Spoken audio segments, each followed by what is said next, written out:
إنني أحتاج غيثا صافيا يكفي بروقا إن الحمد لله والصلاة والسلام على رسول الله أما بعد হে যুবক, হে আমার প্রিয় ভাই, যৌবনের ঢেউ আছড়ে পড়ছে তোমার হৃদয়ে। তীব্র তাড়না তোমাকে অস্থির করে তুলেছে।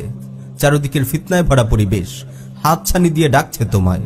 তোমার যৌবনের পবিত্রতা বিনষ্ট হওয়ার সব উপকরণ তোমার চোখের সামনে ঘুরপাক খাচ্ছে। প্রিয় ভাই, সতর্ক হও, যৌবনের হেফাজত করো। হেফাজত না করে তোমার কোনো উপায়ও নেই।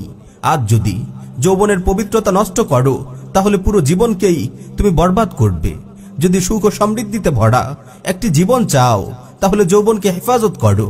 হে মুসলিম তরুণ, যৌবনের হেফাজতের জন্য বিয়ের কোনো বিকল্প নেই।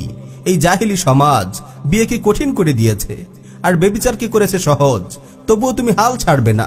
তুমি কঠিন ভাবে নিজেকে হেফাজত করবে।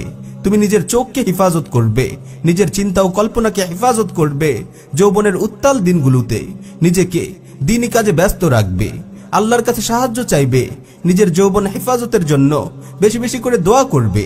রাসূল সাল্লাল্লাহু আলাইহি ওয়াসাল্লাম বলেন, ইয়া মা'শারাশ শাবাব মান ইসতাতা'a মিনকুমুল বা'আতা ফালইয়াতাযাওয়াজ ওয়া মান লাম ইসতাতি' ফা'আলাইহি বিস-সাওম ফাইন্নাহু লাহু উইজা।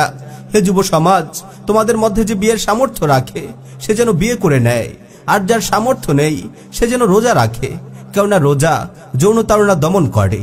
মুরব্বীদেরকে তোমার প্রয়োজনের কথা কৌশলে জানাও। তোমার অভিভাবককে তাদের মাধ্যমে সম্মত করানোর চেষ্টা করো। দোয়ার চেষ্টা অব্যাহত রাখো, ইনশাআল্লাহ তুমি সফল হবে। প্রিয় ভাই, জীবিকার চিন্তা করো না। স্ত্রীর ভরণ পোষণের ভয়ে বিয়ে করতে দেরি করো না। বিয়ের মাধ্যমে আল্লাহ তোমার উপার্জনে বরকত দেবেন এবং জীবিকার দরজা খোলা ও রিজিক বৃদ্ধির অন্যতম একটি উপায় হলো এই বিয়ে।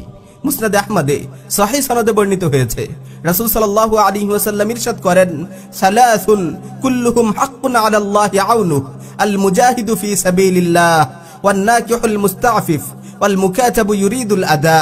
তিন ব্যক্তিকে সাহায্য করা আল্লাহ তাআলা নিজের দায়িত্বে ওয়াজিব করে নিয়েছেন। এক, যে মুজাহিদ আল্লাহর রাস্তায় যুদ্ধ করে। দুই, যে হারাম থেকে বাঁচার জন্য বিয়ে করে। তিন, যে আবদে মুকাতাব তার চুক্তি পূর্ণ করার নিয়ত রাখে। প্রিয় ভাই, যদি নিজেকে পবিত্র রাখার জন্য সংগ্রাম করো তাহলে আল্লাহর সাহায্য তোমাকে কখনো নিরাশ করবে না। গুনাহ থেকে বাঁচার এই সংগ্রাম, শয়তানকে হারানোর এই যুদ্ধে যদি তুমি হাল ছেড়ে না দাও তবে আল্লাহ তোমাকে পবিত্র যৌবন দান করবেন, সুখময় দাম্পত্য জীবন দান করবেন এবং সমৃদ্ধ ভবিষ্যৎ দান করবেন। আর আখিরাতে সেই অকল্পনীয় পুরস্কারের কথা তো আর বলে শেষ করা যাবে না। আল্লাহর কাছে দোয়া করি তিনি যেন মুসলিম যুব সমাজকে হেফাজত করেন, জাহিলি এই সমাজ ব্যবস্থার পরিবর্তন ঘটানোর তৌফিক দেন, বিয়েকে সহজ করে দেন। আমিন ইয়া রাব্বাল আলামিন।